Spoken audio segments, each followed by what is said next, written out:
फिर अपन आज की क्लास स्टार्ट करते हैं। आज हमने कल की क्लास में यानी लास्ट क्लास में हमने क्या पढ़ा था? एनिमल टिश्यू, जंतु उत्तक कि जो एनिमल्स या ह्यूमंस होते हैं उनमें कौन कौन से प्रकार के उत्तक पाए जाते हैं, कहां कहां पाए जाते हैं, उनकी लोकेशन क्या है। कल हमने पढ़ा था कि जो एनिमल टिश्यू होते हैं यानी जंतु उत्तक होते हैं उनको हम चार कैटेगरी में डिवाइड करते हैं।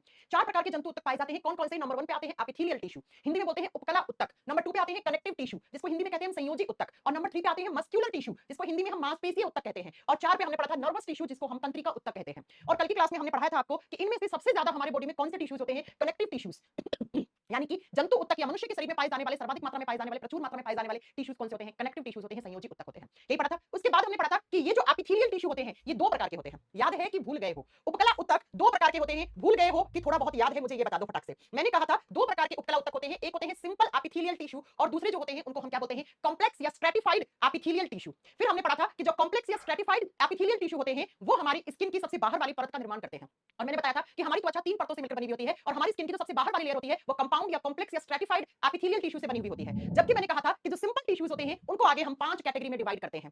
याद है कि सिंपल एपिथेलियल टिश्यू को हम पांच भागों में बांटते हैं। किसके आधार पे बांटा था? तो मैम इनमें जो सेल्स होती हैं वो सेल्स किस प्रकार की है उसके आधार पे हमने सिंपल एपिथेलियल टिश्यू को पांच भागों में बांटा था। नंबर 1 पे आता है उसको बोलते हैं squamous simple epithelial tissue, Shalki सरल उपकला उत्तक। ऐसे टिश्यूज जिनकी सेल्स होती हैं जो चपटी होती हैं, फ्लैट सेल्स होती हैं, उनको हम सिंपल स्क्वैमस एपिथेलियल टिश्यू कहते हैं। दूसरा हमने पढ़ा था क्यूबॉइडल सिंपल एपिथेलियल टिश्यू, घन के आकार की सेल्स होती हैं, उनको घनाकार सरल उपकला उत्तक कहा जाता है। तीसरा हमने पढ़ा था ऐसे टिश्यूज जिनकी सेल्स कॉलम जैसी हो, पोल खंबे जैसी हो, स्तंभ की जैसी हो, उन्हें हम कॉलमनार एपिथेलियल टिश्यू कहते हैं। और 4 नंबर पे हमने पढ़ा था सीलिएटेड एपिथेलियम, जिनकी सेल्स के ऊपर छोटे छोटे बाल जैसी संरचना, जिनको सीलिया कहते हैं, ये सीलिया प्रेजेंट होते हैं, उनको हम सीलिएटेड एपिथेलियम टिश्यू कहते हैं। और 5 नंबर पे हमने पढ़ा था ग्लैंडुलर सिंपल एपिथेलियम टिश्यू, ग्रंथीय सरल उपकला उत्तक, जो ग्रंथियों में पाए जाते हैं। इतनी क्लास हमने पिछली क्लास में कर ली थी। आज हम पढ़ेंगे कि ये जो स्क्वैमस एपिथेलियल टिश्यू है इसके एग्जांपल क्या है, ये कहां होते हैं हमारे बॉडी में।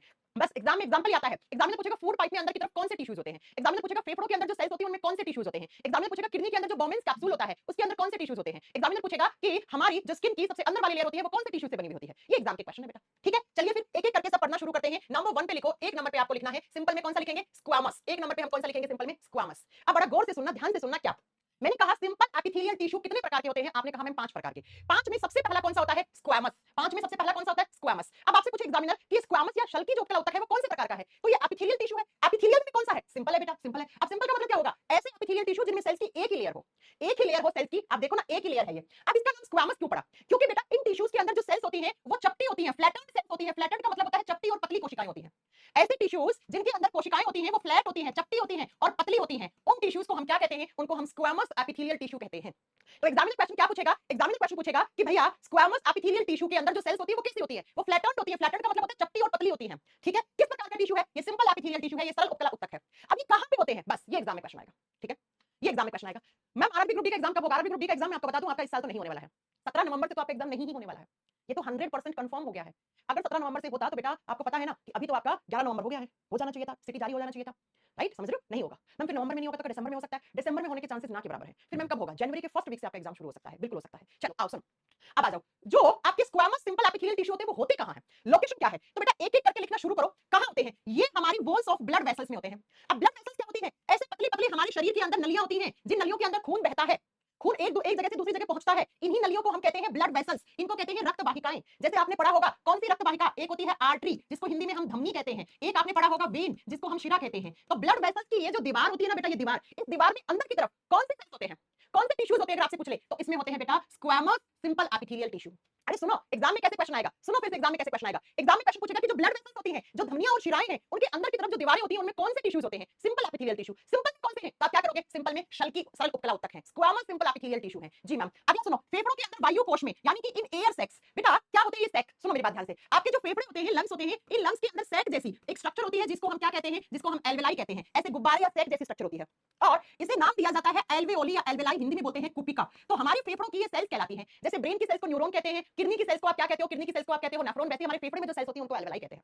और ये जो एल्वेलाई होती है ना, इनके अंदर कौन से टिश्यूज पाए जाते हैं? तो आप क्या करके आओगे? सिंपल एपिथेलियल टिश्यू, सरल उपकला उत्तक पाए जाते हैं। 3 नंबर पे आता है कवरिंग ऑफ कैविटीज। हमारे शरीर के अंदर जहां जहां पर ऑर्गन्स के बीच में कैविटी होती है, कैविटी का मतलब होता है गुहा, खाली पड़ी हुई जगह, उन कैविटीज के अंदर क्या पाए जाते हैं? यही आपके स्क्वैमस एपिथेलियल टिश्यू पाए जाते हैं। कौन से पाए जाते हैं? Squamous epithelial tissue. 4 नंबर पे लिखोगे ईसोफेगस। ईसोफेगस को हम क्या कहते हैं? ईसोफेगस को हम फूड पाइप कहते हैं, भोजन नली कहते हैं। हमारे मुंह में पाइप होता है, जो मुंह में खाना आपने निकला है वो निकला हुआ भोजन इस पाइप से होता हुआ आपके पेट में पहुंचता है और इसी पाइप को आप ईसोफेगस कहते हो। फूड पाइप का दूसरा नाम होता है ईसोफेगस। और इसी फूड पाइप में अंदर की तरफ कौन से टिश्यूज होते हैं? अंदर की तरफ स्क्वैमस एपिथेलियल एपिथेलियल टिश्यू होते हैं। और 5 नंबर पे आपने लिखा बकल कैविटी। बकल कैविटी को बोलते हैं मुख गुहा। आप जब मुख खोलते हो तो ये जो कैविटी बनती है इसे हम कहते हैं बकल कैविटी या माउथ कैविटी। इसमें भी अंदर की तरफ कौन से टिश्यूज होते हैं? इसमें भी अंदर की तरफ सिंपल स्क्वैमस एपिथेलियल टिश्यू होते हैं। शल्की सरल उपकला उत्तक पाए जाते हैं। और एक और लिख लो, हमारे किडनी के अंदर जो नेफ्रॉन था, मैंने आपको पढ़ाया होगा, और इस नेफ्रॉन के अंदर मैंने पढ़ाया था एक कप जैसी स्ट्रक्चर होती है, और उस कप जैसी स्ट्रक्चर का नाम क्या बताया था मैम ने? बोमिन्स कैप्सूल। इस बोमिन कैप्सूल के अंदर भी कौन से टिश्यूज होते हैं? स्क्वैमस सिंपल एपिथेलियल टिश्यू होते हैं। अब आप कहोगे मैम एग्जाम में कैसे क्वेश्चन आएगा, कैसे नोट डाउन करें? तो सुनो मेरे प्यारे बच्चों, ध्यान से एक एक चीज समझने जाना, सुनते जाना। आपको लिखना है अपने कॉपी में कि जो शल्की उत्कला उत्तक होते हैं उनके अंदर जो सेल्स होती है वो पतली और चपटी होती है और सिंगल लेयर होती है, इसलिए हम सिंपल एपिथेलियल टिश्यू कहते हैं इनको। जी मैम, अभी कहां होते हैं तो वो समझो। हमारी बॉडी में जो खून को ले जाने वाली ब्लड वेसल्स होती हैं, रक्त वाहिकाएं होती हैं, उनकी दीवारों पे, जैसे धमनी और शिराएं कहती हैं, उनकी दीवारों पे पाए जाते हैं। अगला आपको लिखना है हमारे फेफड़े में जो एल्वेलाई नाम की कोशिकाएं होती हैं उसके अंदर स्क्वैमस सिंपल एपिथेलियल टिश्यू होते हैं। हमारा फूड पाइप जिसका दूसरा नाम ईसोफेगस भी होता है, जिसका दूसरा नाम भोजन नलिका भी होता है, उसमें हाँ, क्या पाए जाते हैं? Squamous epithelial tissue. ये बीपीएससी के पेपर का क्वेश्चन है बेटा, बीपीएससी में पूछा हुआ क्वेश्चन है। कैसे आया था? फूड पाइप में अंदर की तरफ कौन से टिश्यूज की लेयर होती है? और बकल कैविटी यानी कि हमारी जो माउथ कैविटी होती है उसके अंदर भी कौन से टिश्यूज होते हैं? उसके अंदर भी सिंपल एपिथेलियल टिश्यू होते हैं। और 5 नंबर पे आपको लिखना है हमारी किडनी में जो नेफ्रॉन होते हैं उस नेफ्रॉन में मैम ने पढ़ाया था एक सी जैसी स्ट्रक्चर होती है जिसको बोमिन का संपुट या बोमिन का कैप्सूल कहते हैं, और उसी कैप्सूल में क्या पाए जाते हैं? आपके सिंपल एपिथेलियल टिश्यू पाए जाते हैं। बहुत ध्यान से सुनना, अगर पूछे किडनी के बोमिन कैप्सूल में कौन से टिश्यूज हैं तब आप सिंपल स्क्वैमस करके आओगे, लेकिन अगर आपसे पूछे रीनल ट्यूब, आगे बढ़ाऊंगी मैं, उसमें कौन से टिश्यू होते हैं? उसमें क्यूबॉइडल होते हैं। ठीक है, 5 एग्जांपल याद कर लोगे? अरे जल्दी बताओ, क्या ये 5 एग्जांपल याद कर लोगे? या तो एग्जामिनर क्वेश्चन ऐसे पूछेगा या एग्जामिनर क्वेश्चन ऐसे पूछेगा, वो अब एग्जामिनर की मर्जी है कैसे पूछे भैया, मुझे कैसे पता होगा, है ना? जी मैम, तो ये पहले हो गए आपके स्क्वैमस एपिथेलियल टिश्यू। एक नंबर पे कौन से आ गए? स्क्वैमस एपिथेलियल टिश्यू आ गए।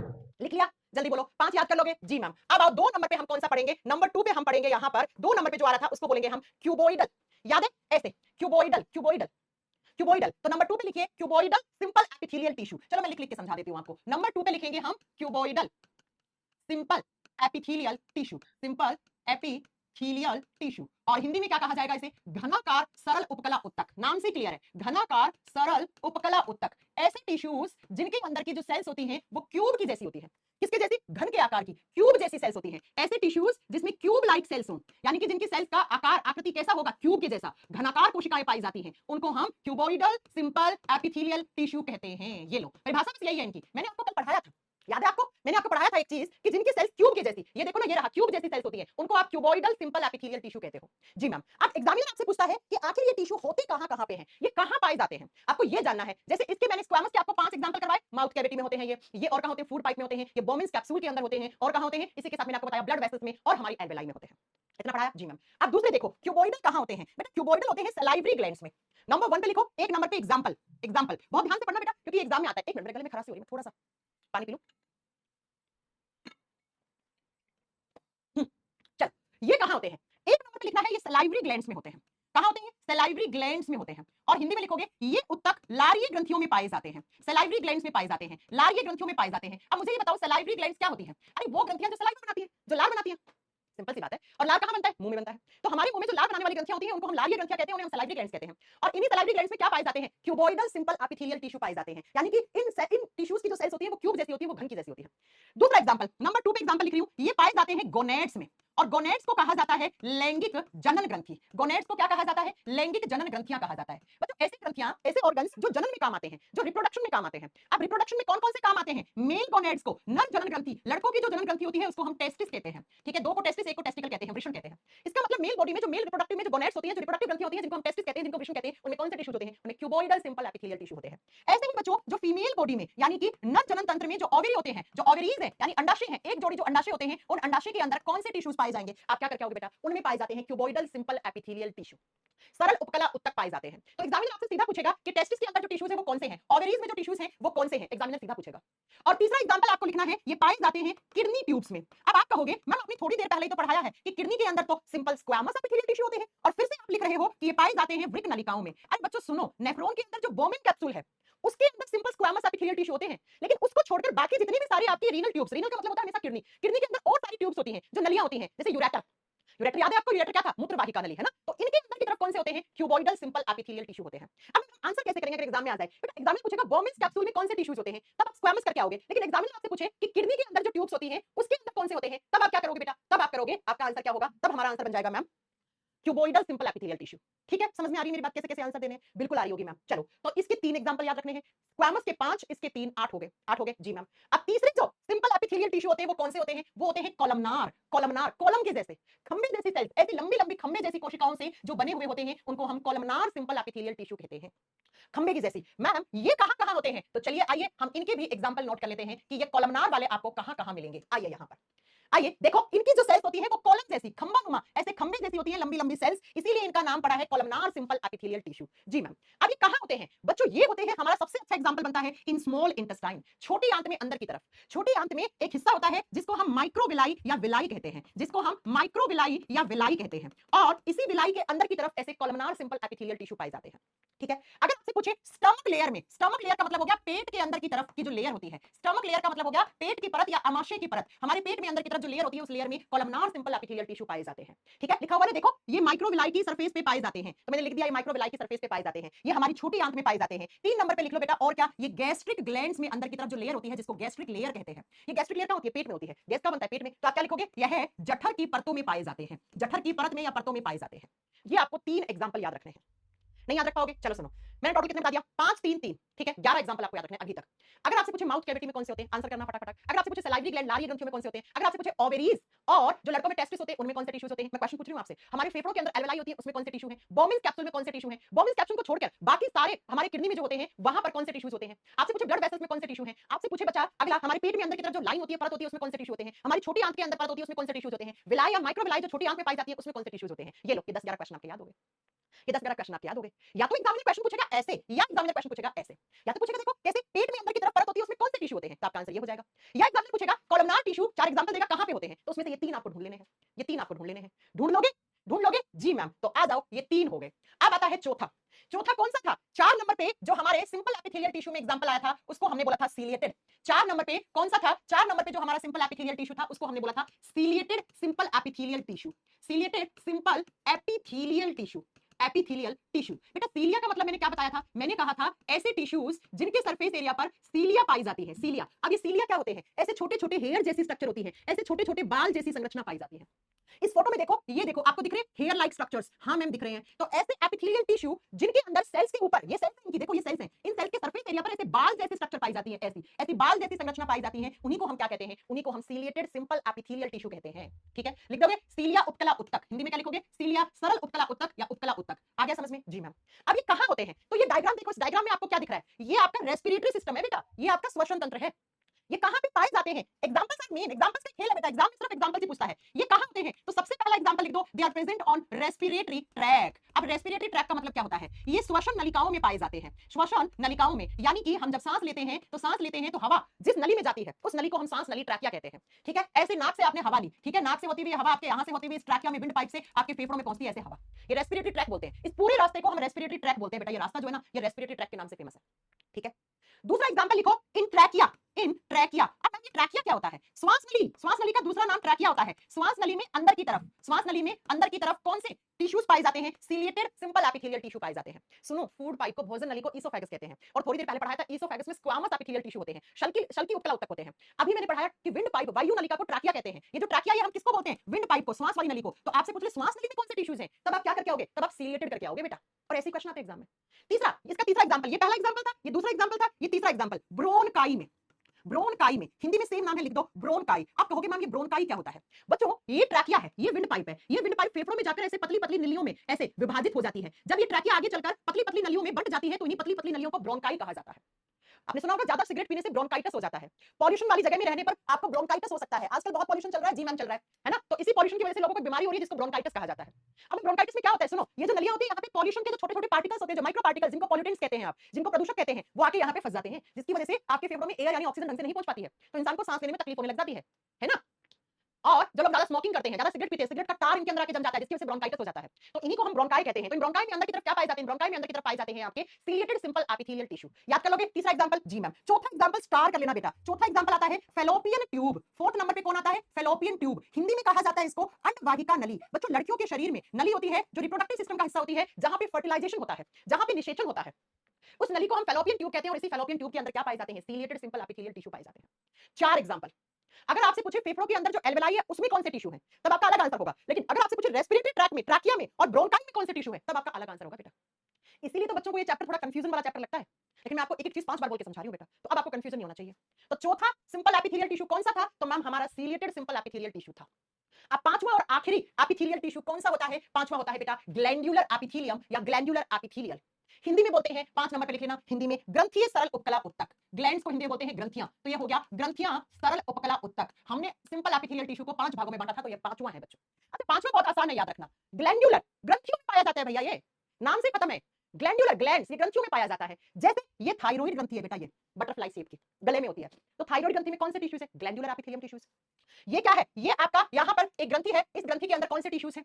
इस ग्रंथि के अंदर भी आपके इसको एड्रिनल ग्लैंड कहते हैं। खैर, इसमें कौन से टिश्यूज हैं? इसमें भी ग्लैंडुलर एपिथेलियम टिश्यू होते हैं। और अच्छे से पढ़ना है तो देखो बेटा, लेक्राइमल ग्लैंड्स, लेक्राइमल ग्लैंड्स होती है आंख में आंसू बनाने वाली, तो ये ग्रंथि है, तो इस ग्रंथि में कौन से टिश्यूज होंगे? Glandular epithelium tissue.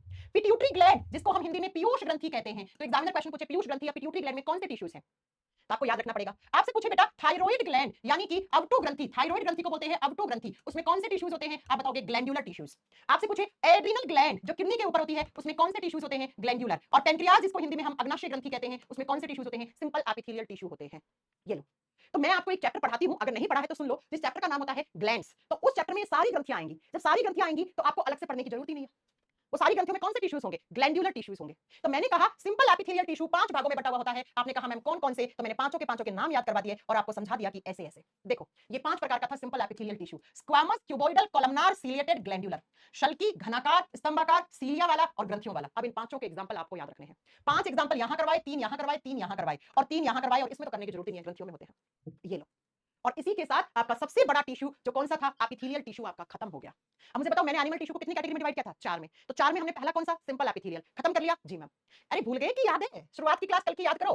कल की क्लास में शुरुआत में क्या पढ़ाया था मैम ने? मैम ने कहा था एनिमल टिश्यू 4 प्रकार के होते हैं। कौन कौन सा? नंबर 1 पे एपिथेलियल। तो एपिथेलियल अब हमारा खत्म हुआ है। इतना बड़ा था, सोचो। देखो कैसे कैसे पढ़ा हमने। एपिथेलियल को हमने 2 भागों में बांटा, सिंपल, कॉम्प्लेक्स। सिंपल को हमने 5 भागों में बांटा और 5 भागों के हम क्या करें? एग्जांपल याद करें, बस। अब दूसरा जो हमारे बॉडी में सबसे ज्यादा मात्रा में पाया जाता है, उसको कनेक्टिव टिश्यू कहते हैं, उसको हम संयोजी उत्तक कहते हैं। तो अब लिखो 2 नंबर पे। दूसरा हमारा जो टिश्यू है, एनिमल टिश्यू है, उसको हम क्या कहते हैं? उसको हम कनेक्टिव टिश्यू कहते हैं।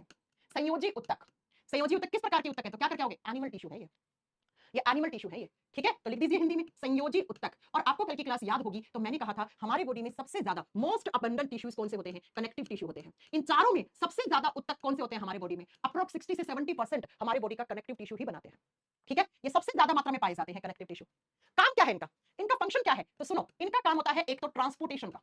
क्या काम करते हैं ये ट्रांसपोर्टेशन का काम करते हैं। अब ट्रांसपोर्टेशन का मतलब होता है संवहन, यानी कि एक चीज को दूसरी चीज, एक जगह से दूसरी जगह में पहुंचाने का काम करेंगे हमारी बॉडी। दूसरा काम क्या होता है इनका? दूसरा काम होता है इम्यूनिटी बढ़ाना या इम्यूनिटी बनाए रखना। इम्यूनिटी का मतलब होता है रोगों से लड़ने की प्रतिरोधक क्षमता बनाना। तीसरा काम होता है ये हमारे शरीर को फ्रेमवर्क देते हैं। फ्रेमवर्क का मतलब होता है ढांचा, ये हमारे शरीर का ढांचा बनाए रखते हैं, या मैं कह सकती हूं ये हमारी बॉडी को सपोर्ट सिस्टम देने का काम करते हैं। हाँ, ये सपोर्ट या ढांचा देने का काम करते हैं। जी मैम, ठीक है, हाँ जी मैम।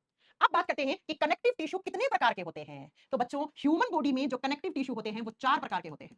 संयोजी उत्तक 4 प्रकार के होते हैं। बस यहीं से आपके क्वेश्चंस बनना शुरू हो जाते हैं। संयोजी उत्तक कितने प्रकार के होते हैं? 4 प्रकार के।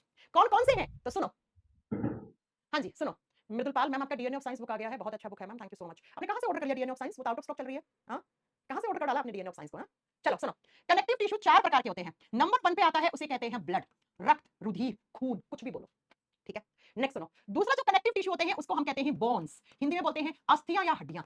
हाँ बेटा, हिंदी में हम हड्डियां या अस्थियां कहते हैं। तीसरा जो होता है उसको हम कहते हैं कार्टिलेज, और कार्टिलेज को हिंदी में कहते हैं हम उपास्थि, उपास्थि। और चौथे पे जो आता है उसको कहते हैं हम एडिपोज टिश्यू। क्या कहते हैं? Adipose tissue. हिंदी में वसीय उत्तक या एडिपोज टिश्यू के नाम से ही जाना जाता है, एडिपोज उत्तक। तो अब प्यारे बच्चों सुनो, एग्जाम का क्वेश्चन कैसे बनता है।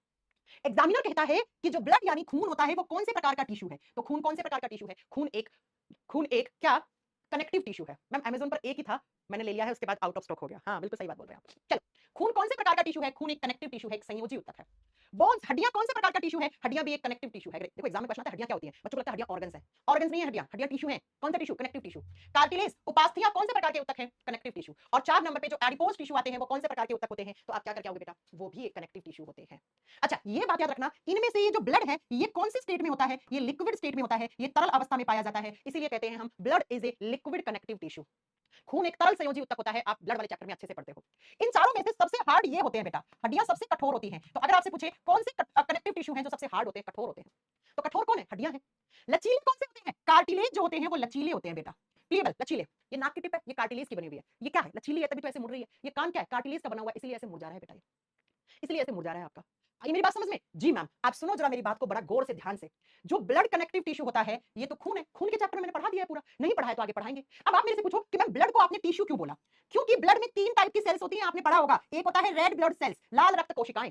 दूसरी होती है डब्ल्यूबीसी यानी सफेद रक्त कोशिकाएं, व्हाइट ब्लड सेल्स। और तीसरी होती है ब्लड प्लेटलेट्स, जिनको हम कहते हैं बिंबाणु कोशिका। तो बच्चों, टिश्यू की परिभाषा क्या होती है? जब बहुत सारी सेल्स का ग्रुप बन जाता है, जब बहुत सारी कोशिकाओं का एक समूह बन जाता है, उसी को आप टिश्यू कहते हो। तो आप मुझे ये बताओ तुम कि ब्लड में आरबीसी भी है, डब्ल्यूबीसी भी है और प्लेटलेट्स भी है। इसका मतलब ब्लड के अंदर बहुत सारी सेल्स हैं। जी मैम, और बहुत सारी सेल्स का ग्रुप बन गया, बहुत सारी कोशिकाओं का समूह बन गया, तो ब्लड को क्या कहोगे? ब्लड एक टिश्यू है। अच्छा, कौन से प्रकार के टिश्यू है? कनेक्टिव टिश्यू है। और कौन से स्टेट में पाया जाता है? लिक्विड। तो हम कहते हैं blood is a liquid connective tissue. जी मैम, जी मैम, है ना? तो अब आप सोच रहे हो मैं ब्लड पढ़ाएंगे? अरे ब्लड क्यों पढ़ाऊंगी? ब्लड तो हमने सर्कुलेटरी सिस्टम में पढ़ा होगा, नहीं पढ़ा होगा तो आगे पढ़ेंगे अलग से। अब हम पढ़ रहे हैं एनिमल टिश्यू चैप्टर। अब तुम सोचो मैं यहाँ पे ब्लड घुसा दूं तो वो सही बात नहीं है ना। बस आपको इतना पता होना चाहिए कि ब्लड कौन सा टिश्यू होता है, किस प्रकार का होता है, किस प्रकार का होता है, ब्लड को टिश्यू क्यों कहते हैं, इतना पता होना चाहिए। जी मैम, है ना? अब मैंने कहा कि कनेक्टिव टिश्यू का काम होता है ट्रांसपोर्टेशन, ट्रांसपोर्ट करना चीजों का संवहन करना। तो बेटा जो ब्लड है वो हमारी बॉडी में 24 घंटे सातों दिन ऐसे घूम रहा होता है। अरे आपको यहाँ चोट लगती है, यहाँ चोट लगती है, यहाँ चोट लगती है, कहीं भी चोट लगती है, खून निकलता है, क्योंकि हर कोने कोने में आपका खून है। तो ब्लड जब घूम रहा है तो ब्लड के साथ बहुत सारी चीजें ट्रांसपोर्ट हो रही होती है, इसीलिए हम कहते हैं ब्लड ट्रांसपोर्टेशन में काम आता है। और इसीलिए मैंने आपको कहा कि ब्लड कनेक्टिव टिश्यू है। कनेक्टिव टिश्यू का एक काम होता है ट्रांसपोर्ट करना। और आप पढ़ोगे कि खून में जो डब्ल्यूबीसी होती है वो बीमारियों से बचाने का काम करती है। डब्ल्यूबीसी इम्यून सेल्स होती हैं, डब्ल्यूबीसी इम्यूनिटी बढ़ाने का काम करती हैं। इसलिए मैंने लिखा कनेक्टिव टिश्यू का दूसरा काम होता है इम्यूनिटी देना, रोगों से लड़ने की प्रतिरोधक क्षमता देना। ठीक है जी मैम। अब आओ, बोन्स, हड्डियां हमारे शरीर के सबसे कठोर ऊतक होते हैं। हाँ, हड्डियां टिश्यू हैं। क्यों है पूछो आप मेरे से? क्योंकि हड्डियों में भी बहुत सारी सेल्स होंगी। जी मैम, और जानते हैं हमारे हड्डियों में 3 प्रकार की सेल्स होती हैं।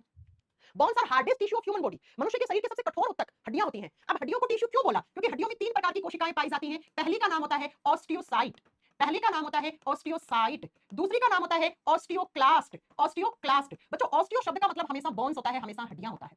ऑस्टियोक्लास्ट। और जो तीसरी होती है उनको बोलते हैं हम ऑस्टियोब्लास्ट। ऑस्टियोसाइट, ऑस्टियोक्लास्ट, ऑस्टियोब्लास्ट, ये तीनों की तीनों क्या है? ये तीनों के तीनों हड्डियों में पाए जाने वाली सेल्स हैं। इसीलिए हमने लिखा कि हड्डियां क्या है? हड्डियां एक टिश्यू है।